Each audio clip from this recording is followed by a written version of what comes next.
Hello നമസ്കാരം. ഏറ്റവും പുതിയ സിനിമാ വിശേഷങ്ങളുമായി പുതിയൊരു വീഡിയോയിലേക്ക് എല്ലാവർക്കും സ്വാഗതം. നാളെ ഓഗസ്റ്റ് 14 വെള്ളിയാഴ്ച മലയാളം, തെലുങ്ക്, തമിഴ്, ഹിന്ദി എന്നിങ്ങനെ വിവിധ ഭാഷകളിലായി ഒട്ടനവധി സിനിമകളാണ് തിയേറ്റർ റിലീസായി എത്തിച്ചേരുന്നത്. ഇതിൽ ഏറ്റവും പ്രധാനപ്പെട്ട സിനിമ സൂര്യനായകനായി വെങ്കി അല്ലൂരി തിരക്കഥ തയ്യാറാക്കി സംവിധാനം ചെയ്യുന്ന വിശ്വനാഥ് ആൻഡ് സൺസ് എന്ന തമിഴ് സിനിമയാണ്. ചിത്രത്തിൽ മമത ബൈജു, രാധിക ശരത് കുമാർ, യോഗി ബാബു, രബീന ടണ്ടൻ, മാത്യു വർഗീസ്, നാസർ, കാളി വെങ്കട്ട് എന്നിങ്ങനെയാണ് പ്രധാനപ്പെട്ട താരങ്ങൾ. ജി പ്രകാശ് കുമാർ സംഗീത സംവിധാനം നിർവഹിച്ചിരിക്കുന്ന ഈ സിനിമയുടെ സിനിമാറ്റോഗ്രാഫി ചെയ്തിരിക്കുന്നത് നിമിഷ് രവിയാണ്. നവീൻ നൂലിയാണ് എഡിറ്റിംഗ് ജോലികൾ ചെയ്തിട്ടുള്ളത്. 2 മണിക്കൂർ 41 മിനിറ്റ് ദൈർഘ്യമുള്ള UA16+ സർട്ടിഫിക്കറ്റ് കിട്ടിയിട്ടുള്ള ഈ സിനിമ തമിഴിലും തെലുങ്കിലുമായിട്ടാണ് റിലീസ് ചെയ്യപ്പെടുന്നത്. കേരളത്തിലും തമിഴ്നാട്ടിലും സിനിമയുടെ ആദ്യ പ്രദർശനം രാവിലെ 9 മണിക്കാണ് ആരംഭിക്കുന്നത്.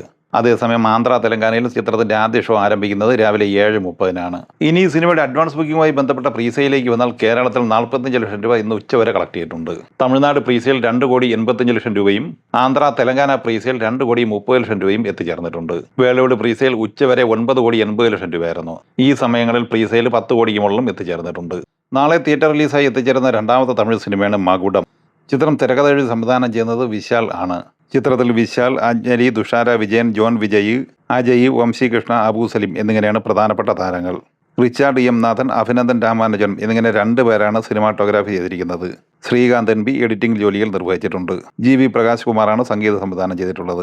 3 മണിക്കൂർ 5 മിനിറ്റ് ദൈർഘ്യമുള്ള ഈ സിനിമയ്ക്ക് UA16+ സർട്ടിഫിക്കറ്റാണ് കിട്ടിയിട്ടുള്ളത്. ബട്ട്വാര 1947 എന്ന ബോളിവുഡ് സിനിമ നാളെ തിരഞ്ഞെടുക്കുകയാണ്. രാജ്കുമാർ സന്തോഷി തിരക്കഥ തയ്യാറാക്കി സംവിധാനം ചെയ്യുന്ന ഈ സിനിമയിൽ സണ്ണി ഡിയോൾ, പ്രീതി സിൻഡ, കരൺ ഡയോൾ, ഷബാന ഹാസ്മി, അലി ഫസൽ, അഭിമന്യു സിംഗ്, കനിക കപൂർ, ഇഷ സന്ദീർ എന്നിങ്ങനെ നല്ലൊരു താരതര്യം അണിനിരന്നിട്ടുണ്ട്. ചിത്രത്തിന്റെ ഛായാഗ്രഹണം നിർവഹിച്ചിട്ടുള്ളത് സന്തോഷ് ശിവനാണ്. ശ്യാം സൻഗോൾക്കർ എഡിറ്റിംഗ് ജോലികൾ ചെയ്തിട്ടുണ്ട്. സംഗീത സംവിധാനം നിർവഹിച്ചിട്ടുള്ളത് AR റഹ്മാനാണ്. 2 മണിക്കൂർ 25 മിനിറ്റ് ദൈർഘ്യമുള്ള ഈ സിനിമയുടെ ബഡ്ജറ്റ് ഏകദേശം 150 കോടി റേഞ്ചിലാണ്. നാളെ ജൂലൈ 14 വെള്ളിയാഴ്ച തിയേറ്ററിലെത്തുന്ന രണ്ടാമത്തെ ബോളിവുഡ് സിനിമയാണ് അപരപൻ 2. 2007 തിയേറ്ററിലെത്തിയ അപരപൻ എന്ന സിനിമയുടെ രണ്ടാമത്തെ ഭാഗമാണ് ഈ സിനിമ. നിതിൻ കക്കർ സംവിധാനം ചെയ്ത ഈ സിനിമയ്ക്ക് ബിലാൽ സിദ്ദീഖിയാണ് തിരക്കഥ തയ്യാറാക്കിയിട്ടുള്ളത്. ഇമ്രാൻ ഹാഷ്മി, ദിഷ പട്ടാണി, ഷബാന ഹാസ്മി എന്നിവരാണ് പ്രധാന താരങ്ങൾ. വിഷ്ണു റാവു ഛായാഗ്രഹണവും എഡിറ്റിംഗ് ദേവേന്ദ്ര മുൻദേശറുമാണ്. രാജീവ് സിംഗാണ് സംഗീത സംവിധാനം ചെയ്തിട്ടുള്ളത്. ഏകദേശം 25 കോടി ബഡ്ജറ്റ് പ്രതീക്ഷിക്കുന്ന ഈ സിനിമയ്ക്ക് 2 മണിക്കൂർ 20 മിനിറ്റാണ് ദൈർഘ്യം. MS രാജു തിരക്കഥ തയ്യാറാക്കി സംവിധാനം ചെയ്യുന്ന അഗത എന്ന തെലുങ്ക് സിനിമ നാളെ തിരഞ്ഞെടുക്കുകയാണ്. ശ്രാവൺ ഷെട്ടി, കാമാക്ഷി ഭാസ്കർല, ഉൾക്ക ഗുപ്ത, ജോവിക വിജയ്, റോഷൻ ബഷീർ, ശ്രേയ റാണി റെഡ്ഡി എന്നിങ്ങനെയാണ് പ്രധാനപ്പെട്ട താരങ്ങൾ. ഒരു ഹൊറർ മിസ്റ്ററി ത്രില്ലർ കാറ്റഗറിയിൽ വരുന്ന ഈ സിനിമയ്ക്ക് 2 മണിക്കൂർ 17 മിനിറ്റാണ് ദൈർഘ്യം. നാനി ചാമിഡി സെറ്റി ഛായാഗ്രഹണവും ജുനൈദ് സിദ്ദീഖി എഡിറ്റിംഗ് നിർവഹിക്കുന്നു. ചിത്രത്തിന്റെ സംഗീത സംവിധാനം നിർവഹിച്ചിട്ടുള്ളത് രാകേഷ് വെങ്കടാപുരമാണ്. മാത്യൂസ് കറിയ സംവിധാനം ചെയ്യുന്ന മധുരമീ ജീവിതം എന്ന മലയാള സിനിമ നാളെ തിരഞ്ഞെടുക്കുകയാണ്.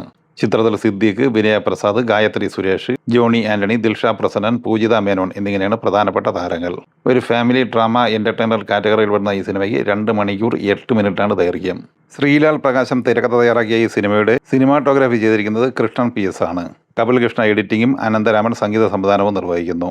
ഡോക്ടർ കൃഷ്ണ പ്രിയദർശൻ സംവിധാനം ചെയ്യുന്ന ആലി എന്ന മലയാള സിനിമ നാളെ ഓഗസ്റ്റ് 14 വെള്ളിയാഴ്ച തിയേറ്ററിലെത്തുകയാണ്. മലയാളത്തിന് പുറമെ കന്നഡ, തമിഴ് എന്നീ ഭാഷകളിലും റിലീസ് ചെയ്യപ്പെടുന്നുണ്ട്. ചിത്രത്തിൽ കൈലാഷ്, കൃഷ്ണപ്രസാദ്, പ്രജിൻ പത്മനാഭൻ, സൗരവ് ശ്യാം, സുരേഷ് തിരുവല്ല, മാസ്റ്റർ മൻഹർ, റഫീഖ് ചൊക്ലി, ഷാജി പുഷ്പാകതൻ, ആകർഷ്, ജസീർ, രാജേഷ് BK, മനോജ് പൂഞ്ഞാർ, മണക്കാട് ലീല, കൃഷ്ണപ്രിയ എന്നിങ്ങനെ ഒട്ടനവധി പുതുമുഖ താരങ്ങളും അണിനിരക്കുന്നുണ്ട്. DOP റിനാസ് നാസറും എഡിറ്റിംഗ് അബു ജിയാദുമാണ്. കിളിമാനൂർ രാമവർമ്മ തമ്പുരാനാണ് സംഗീത സംവിധാനം ചെയ്തിട്ടുള്ളത്. സിനിമയുടെ കഥ, തിരക്കഥ, സംഭാഷണ ഗാനങ്ങൾ ഒരുക്കിയിരിക്കുന്നത് സംവിധായക കൂടിയായ ഡോക്ടർ കൃഷ്ണ പ്രിയദർശൻ തന്നെയാണ്. ദുൽഖർ സൽമാൻ നായകനായി നഹാസ് ഹിദായത്ത് സംവിധാനം ചെയ്യുന്ന അയാം ഗെയിം എന്ന സിനിമ ഈ വരുന്ന ഓണർ റിലീസായി ഓഗസ്റ്റ് 20 റിലീസ് ചെയ്യാൻ ചാർട്ട് ചെയ്തിരിക്കുകയായിരുന്നു. സിനിമയുടെ പ്രൊമോഷൻ പരിപാടികളെല്ലാം നിശ്ചയിച്ച് മുന്നേറിക്കൊണ്ടിരിക്കുന്നതിനിടയിൽ സിനിമയുടെ റിലീസിംഗ് മാറ്റിവെച്ചിരിക്കുന്നു എന്ന വാർത്ത ഇന്നലെ വരികയുണ്ടായി. സിനിമയുടെ ഏറ്റവും പുതിയ റിലീസിംഗ് തീയതി ഇന്ന് പുറത്തു വന്നിരിക്കുകയാണ്. സെപ്റ്റംബർ 3-നാണ് ലോകമെമ്പാടുമായി ഈ സിനിമ ഇനി തിയേറ്ററിലെത്തുന്നത്. അപ്പോൾ നാളെ വെള്ളിയാഴ്ച തിയേറ്ററിലെത്തുന്ന ഈ സിനിമകളെക്കുറിച്ചും വീഡിയോ സംബന്ധമായി നിങ്ങളുടെ അഭിപ്രായങ്ങൾ കമൻറ്റായി പറയുക. വീഡിയോ ഇഷ്ടമായി ലൈക്ക് ചെയ്യുക. നമ്മുടെ ചാനൽ സബ്സ്ക്രൈബ് ചെയ്യുന്ന കാര്യം കൂടി പരിഗണിക്കുക. വീഡിയോ നോട്ടിഫിക്കേഷന് വേണ്ടി ബെല്ലൈക്കൺ കൂടി എനേബിൾ ചെയ്യുക. പുതിയ മറ്റൊരു വീഡിയോയുമായി വീണ്ടും കാണാം. എല്ലാവർക്കും ഒരിക്കൽ കൂടി നന്ദി, നമസ്കാരം.